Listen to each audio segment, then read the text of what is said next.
Bonjour, je suis Catherine Barlois, coach en bilan de compétences pour Blue Midlife. Après des années comme chef de projet dans la recherche clinique, je suis devenue coach et je vous accompagne pour trouver votre voie professionnelle dès maintenant. Bienvenue dans ce podcast où je partage avec vous, seul ou avec mes invités, des conseils, des expériences, du coaching dans la bonne humeur. Alors, on est parti pour l'épisode du jour. Bonjour à tous et bienvenue sur l'épisode numéro 32 du podcast Blue Mid Voice où je reçois en interview aujourd'hui Cyril Haussine. Mais avant de plonger dans le vif du sujet, nous sommes à l'épisode 32 et tous les 8 épisodes, je procède à un tirage au sort et c'est aujourd'hui qu'a lieu le tirage au sort parmi toutes les personnes qui m'envoient des commentaires pour m'encourager à propos du podcast. Et c'est Aurélie que j'ai tiré au sort. Alors bravo Aurélie, vous venez de gagner 1 heure de coaching avec moi pour avancer sur un de vos objectifs professionnels. Et tout de suite, je vous partage le témoignage d'Aline qui avait gagné le coaching lors de l'épisode numéro 24. Aujourd'hui, je souhaite apporter mon retour d'expérience après une séance de coaching que j'ai fait avec Catherine. Ensemble, on a abordé un domaine de vie plutôt personnel. Ce qui se passait avant la séance, si on veut l'imager, je l'imaginais comme une pelote de laine ou une énorme montagne à gravir. Et toutes les deux, on a pris le temps, dans le détail, d'aller dénouer cette pelote de laine. Ce qui fait que, en repartant de la séance, j'étais au clair sur le premier pas à réaliser. Mais quand je vous dis j'étais au clair, c'est j'étais au clair sur comment j'allais réaliser, quand est-ce que j'allais le réaliser, combien de temps ça allait me prendre.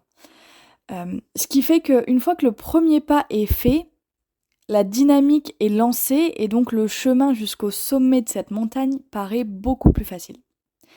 Donc merci à toi Catherine pour cette séance qui m'a apporté des clés que je vais même pouvoir réutiliser dans le domaine professionnel, puisque je suis moi aussi entrepreneur. Je suis danseuse et thérapeute.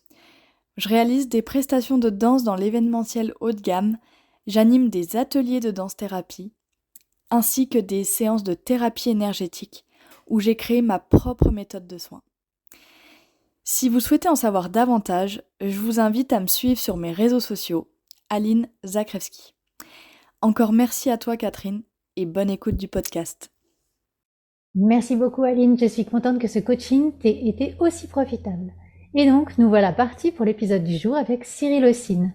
Alors, je connais Cyril grâce au réseau Mensa, qui offre des opportunités diverses d'interaction sociale, culturelle et aussi intellectuelle. Je suis sur le groupe qui discute autour de la thématique de la vie professionnelle, comme vous pouvez vous en douter, et Cyril y est très active. Donc je souhaitais vous présenter Cyril pour qu'elle puisse nous partager des conseils et son expérience sur son métier de consultante en évolution professionnelle et sur l'entrepreneuriat. Alors je n'en dis pas plus et je vous souhaite une bonne écoute. Bonjour Cyril. Bonjour Catherine. Comment vas-tu? Écoute, bien, ensoleillement au top et donc bien, voilà, ensoleillement aussi dans ma tête. Eh ben, super, super. Cyril, merci d'être avec moi sur ce podcast. Ça me fait très plaisir. Merci. Ça me Ouais, permet merci aussi à voilà, de te découvrir et d'apprendre à mieux te connaître.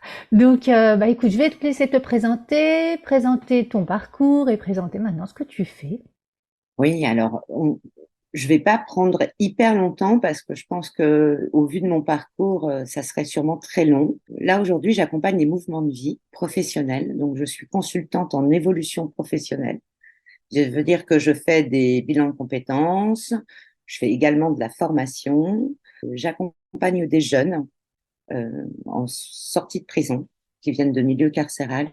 Ça, c'est le plus gros de mon travail aujourd'hui. Mhm. D'où je viens, j'ai été chef de bord. Donc, chef de bord, j'ai travaillé pour une grosse entreprise ferroviaire avant ça.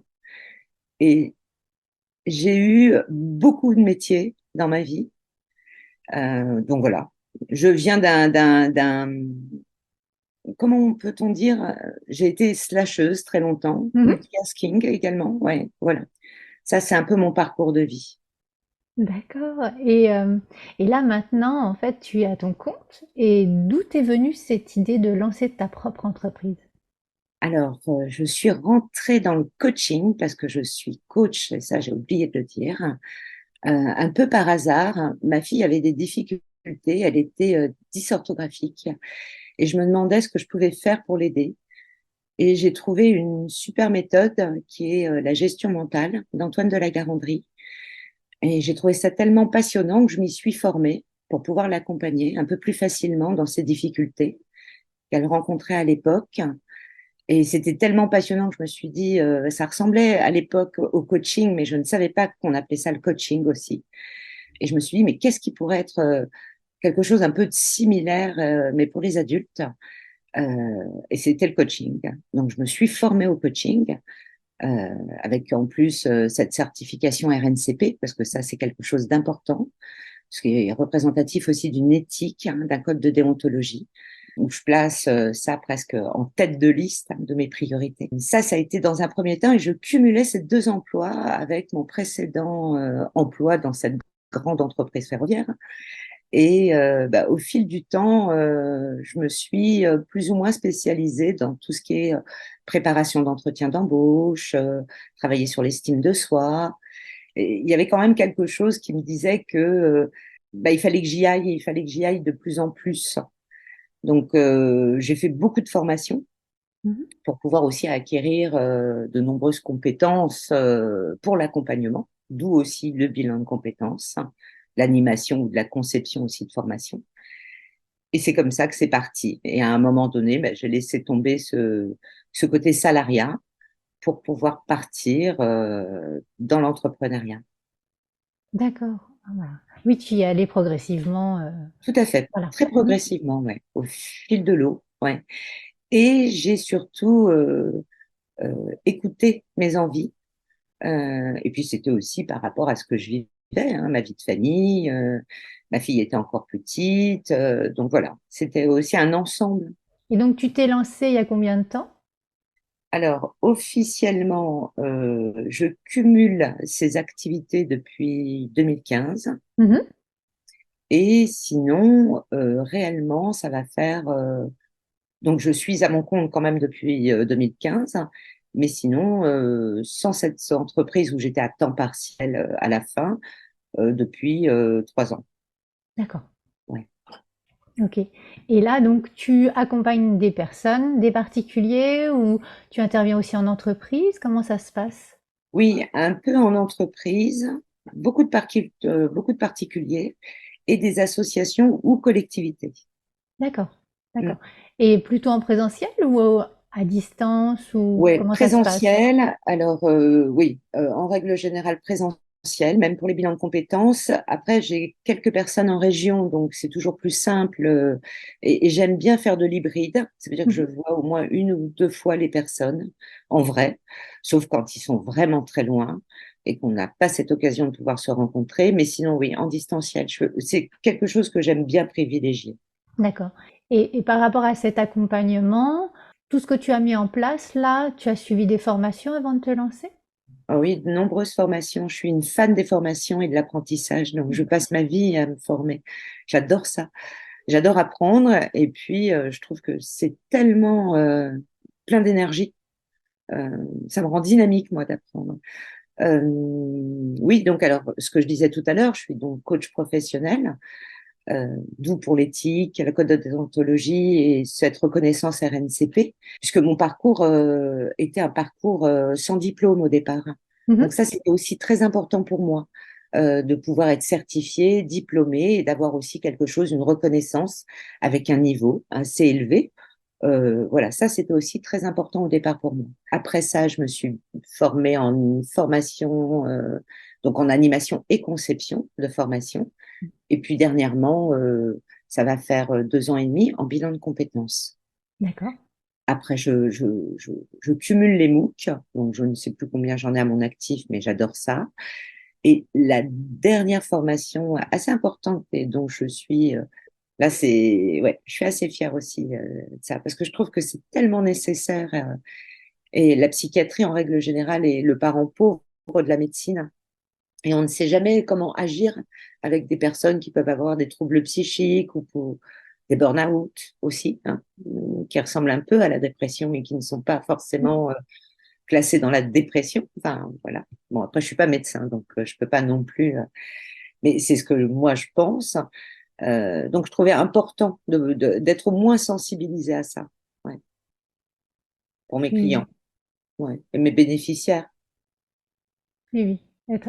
Ça permet d'être en alerte si tu vois quelqu'un qui Oui, commence à plonger. tout à fait, ouais, Oui, ouais. Mm. oui, oui, oui. Être sensibilisé à la santé de la personne qu'on accompagne aussi, c'est euh, c'est important et de savoir suffisamment tôt l'alerter lui parce que enfin, il sera pas forcément le, le, le mieux placé pour se rendre compte que peut-être que le mur est en train d'arriver un peu trop vite et dans ce Ouais, cas-là, de l'orienter vers un thérapeute ou son médecin ou le médecin du c'est travail. exactement ça. Oui, oui, oui, C'est exactement ça, Catherine. Ouais. Mm. C'est vraiment sensibiliser pour pouvoir aussi aider les personnes, parce que bien souvent, en bilan de compétences, pas tout le temps, évidemment, et bien heureusement, mais quelquefois, nous rencontrons des personnes qui sont alors juste au début ou en fin de burn-out, mais quelquefois, il y a quand même quelque chose de cet ordre-là. Mm. Et je trouve qu'une meilleure, oui, une meilleure reconnaissance et un meilleur accompagnement par rapport à être sensibilisé à la cause. Ouais. Et oui, oui, tout à fait. Je te rejoins totalement. Je te rejoins totalement par rapport à ça et puis par rapport au fait d'apprendre, de se former régulièrement. Voilà. Oui, je vais pas tout dire parce que même moi, il y a des fois, je me fais peur.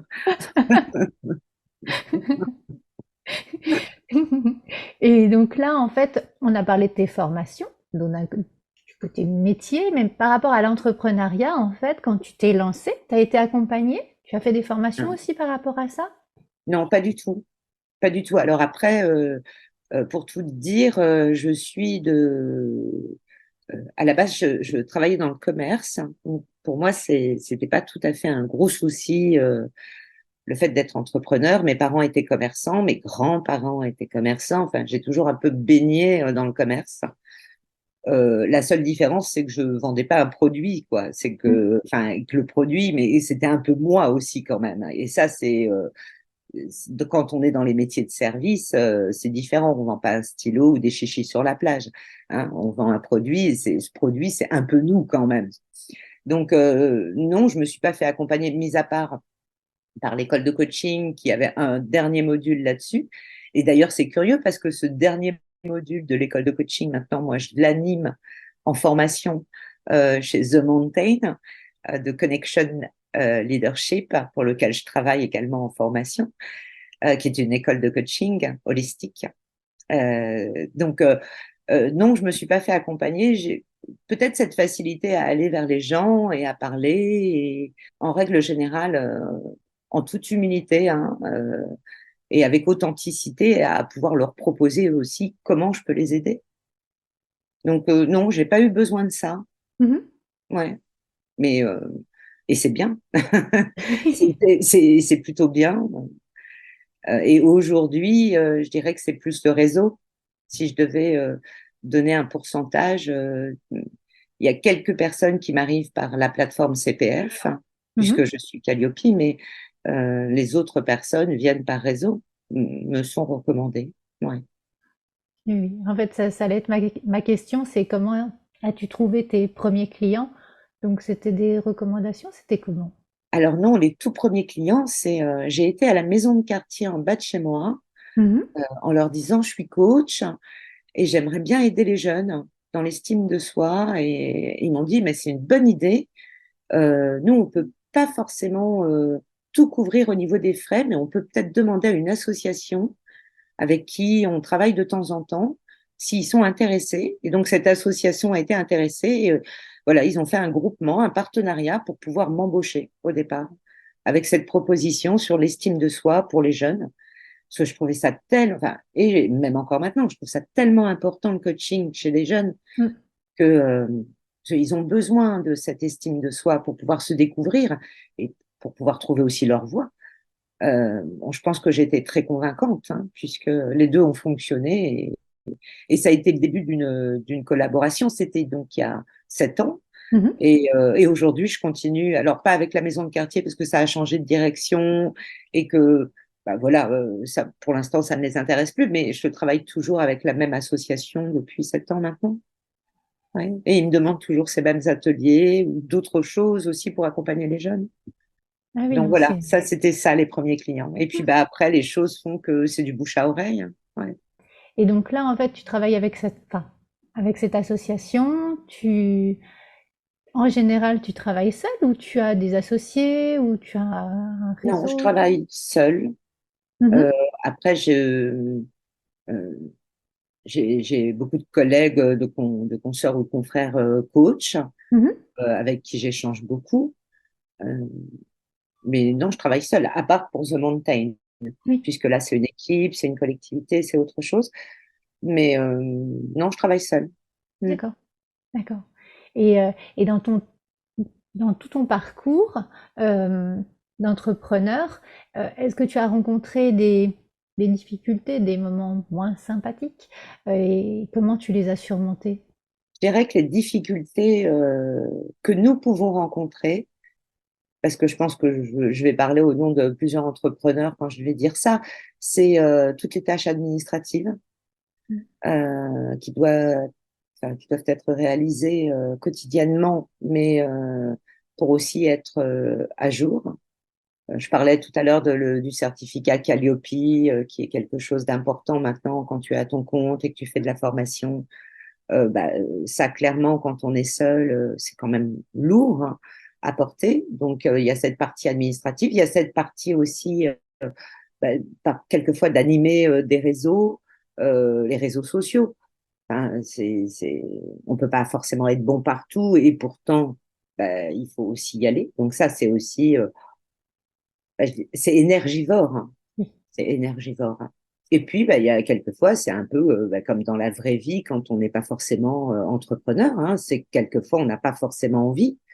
Et pourtant, il faut y aller aussi, même si on n'a pas envie, Mhm. parce que c'est ce qui vous nourrit à la fin du mois. Et donc par rapport à ces parties moins sympas comme l'administratif ou j'entends Calliope, euh, est-ce que tu as délégué des points ou tu t'es lancé comme ça en disant bon bah voilà, je veux être Calliope, je suis le process toute seule. Alors, non, je me suis pas fait accompagner. J'ai suivi le process toute seule. J'ai même aidé des collègues euh, à être Calliope également. Je trouvais ça important de connaître la démarche, de pouvoir la réaliser seule pour pouvoir aussi mieux répondre à l'enjeu qualité. Mhm. Donc, ça a été mon choix et non, je me suis pas fait accompagner. J'ai tout fait. Enfin, voilà, ouais, j'ai fait toute seule. Mm. Ça pourra faire partie des formations que tu feras plus tard, Ouais, accompagner ouais, les ça fait beaucoup entrepreneurs. là. Oh, ça ne te fait pas peur. Non, ça me fait pas peur, mais ça fait beaucoup. Après, j'ai pas un planning extensible, tu vois. Donc, Oui, oui. voilà, c'est ça aussi surtout. C'est qu'après, si je veux me réserver du temps, parce que ça aussi, dans l'entrepreneuriat, tu vois, on parlait quelquefois des difficultés, c'est aussi de prévoir son temps. Tu vois, Mhm. ses rendez-vous avec soi-même, de pouvoir aussi se dire, j'ai pas la tête dans le guidon tout le temps, parce qu'il faut aussi que je sois disponible quand je vois mes clients.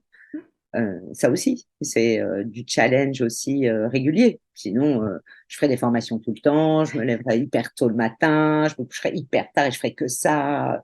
Et ça, c'est pas l'envie. Voilà, j'ai pas envie d'être millionnaire. Mhm. C'est pas en tout cas le sens de ma vie. Ça dépend aussi des priorités qu'on a envie de se Oui, mettre. tout à fait, ça dépend des priorités. Et quand je parlais de sens, tu vois, ça me rappelle à la question précédente où tu me demandais quel type de formation, et il y en a une qui est aussi particulièrement importante pour moi, c'est celle que j'ai faite au CNAM sur l'accompagnement sens de la vie, sens du travail. Voilà, celle-ci, tu vois, j'ai oublié. Enfin, voilà, c'est ce que je te dis, c'est que j'en ai tellement, et ça fait partie pourtant en plus de vraiment de la colonne vertébrale aujourd'hui de mon accompagnement en bilan de compétences. Et c'est quelque chose qui donne du sens. Voilà, c'est l'accompagnement, et d'autant plus sur l'accompagnement sens de la vie, sens du travail, d'amener les gens au sens. Oui. Je trouve ça tellement beau. Vraiment, aussi. De mon côté, j'utilise l'Ikigai, mais c'est un outil comme un autre. Mais tu as raison, en fait. Une fois que la personne qu'on accompagne retrouve du sens, mais après, voilà, elle déploie ses ailes et puis elle y va d'elle-même. Ouais, Et, c'est ça. mm, Ouais, c'est ça. oui, oui, c'est ça qui est beau. Donc là, on vient de parler un petit peu des difficultés, mais pour toi, qu'est-ce que tu gardes en mémoire comme plus beau moment de toutes ces années? Il y a, il y a des clients, des bénéficiaires ou des clients qui m'ont touchée. Je pense que ça, c'est les plus beaux moments. Tu vois, c'est quand un client te touche presque au plus profond de ton être. Alors, des exemples, j'en ai quand même quelques-uns, puisque ça fait quand même quelques années maintenant que j'accompagne. Mais tu vois, tout à l'heure, je te disais que j'accompagnais des personnes issues de milieux carcéral. Quand tu arrives à ce que la personne retrouve de la confiance suffisamment pour elle aussi trouver du sens et se remettre dans une vie qui va lui convenir, hein, et qui va pas forcément être en marge, euh, pas que je sois jugeante par rapport à ça, ben ça c'est un des plus beaux cadeaux.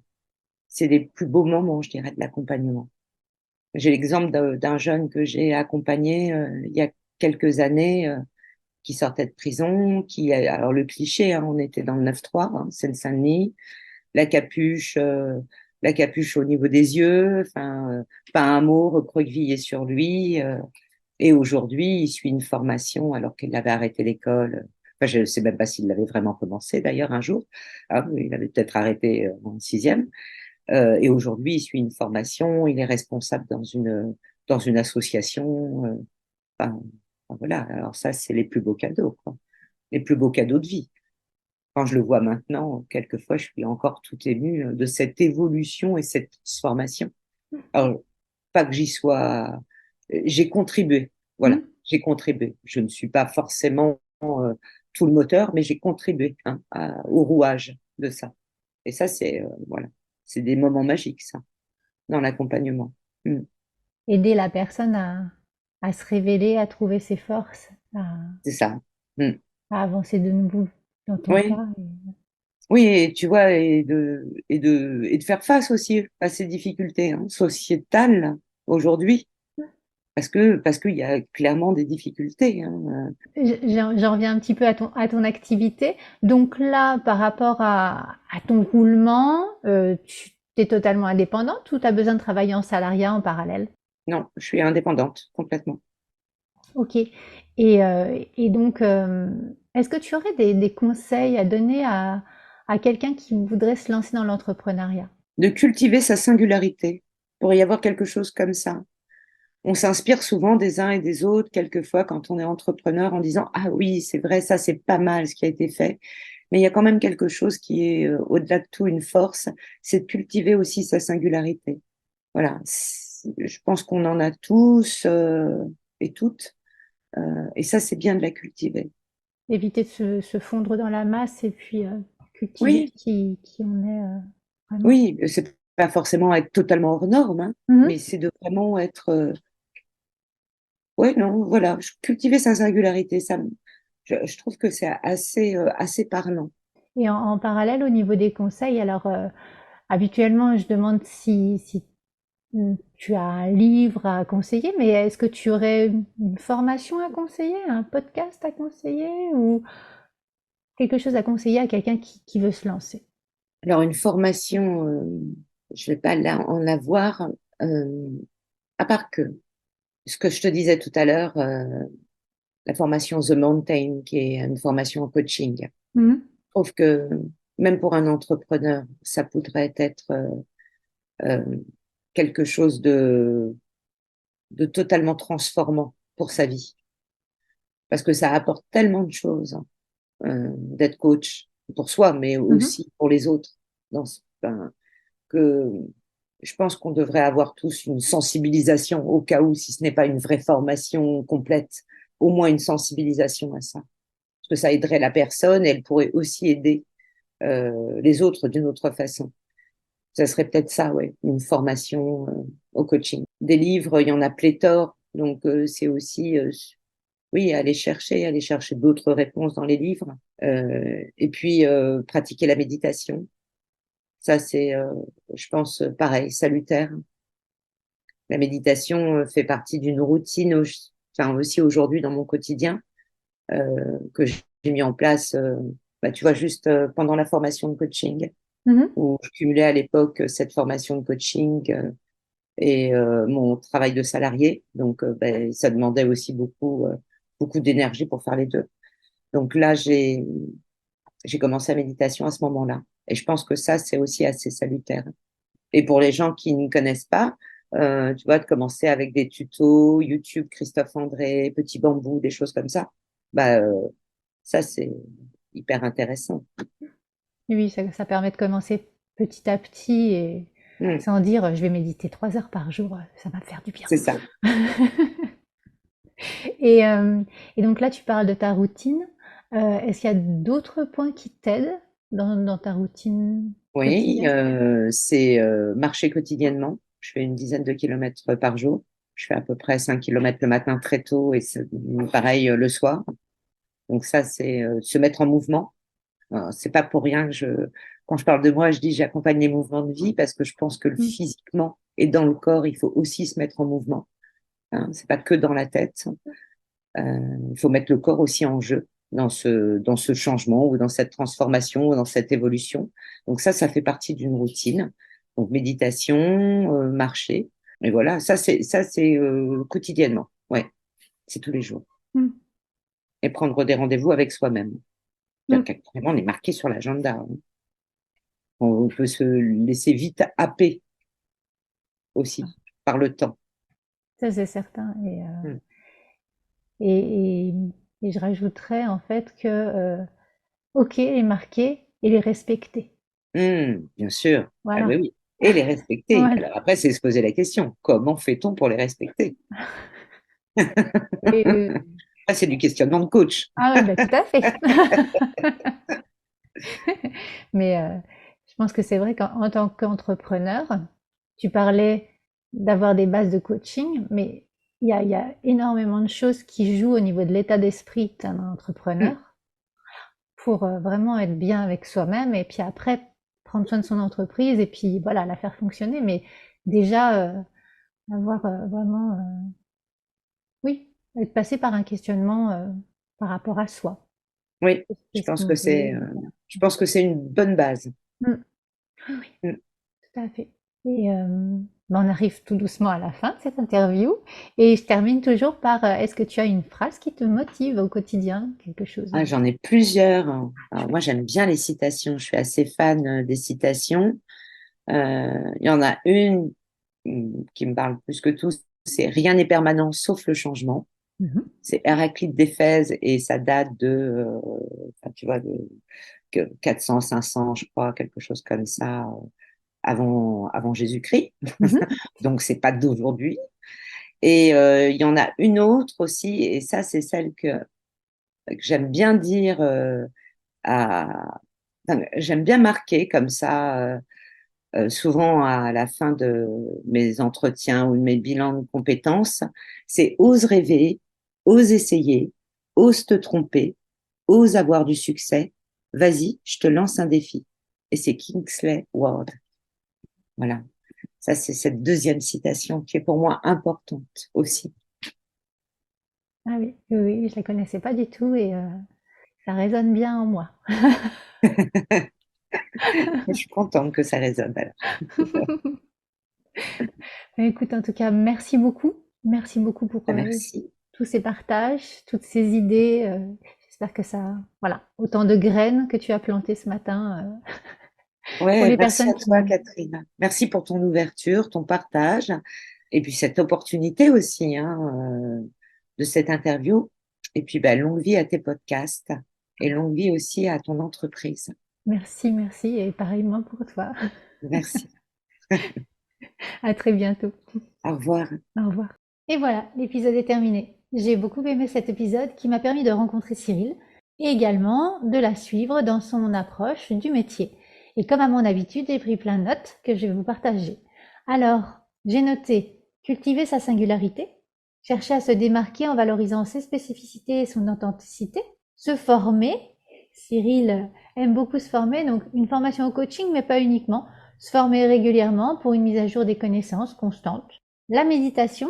Cyril a intégré la méditation dans sa routine quotidienne pour maintenir un bon équilibre mental. Le mouvement, se mettre en mouvement physiquement, comme la marche quotidienne, pour aider le mouvement au niveau mental, intellectuel, le réseau, construire et entretenir un réseau professionnel pour attirer des clients et des opportunités, et puis surtout l'équilibre vie perso, vie pro, en planifiant des rendez-vous avec soi-même et en respectant ses moments. Et puis pour finir, j'ai beaucoup aimé les 2 phrases que Cyril nous a partagées. Oser rêver et essayer, adopter une attitude audacieuse, se lancer des défis et ne pas avoir peur de l'échec. Et puis rien n'est permanent sauf le changement, ainsi comprendre que le changement est inévitable et accepter cette réalité peut faciliter l'adaptation aux nouvelles situations. Voilà, comme d'habitude, dites-moi en commentaire ce que vous avez gardé, vous, comme phrases qui vous ont marqué. Et si vous êtes resté jusqu'à la fin de ce podcast, si vous souhaitez participer vous aussi au concours, pour cela, il vous suffit de laisser un commentaire sur Apple Podcast et de m'envoyer la copie d'écran de ce commentaire sur l'adresse contact@bloomidlife.fr ou de mettre un commentaire sur les réseaux sociaux.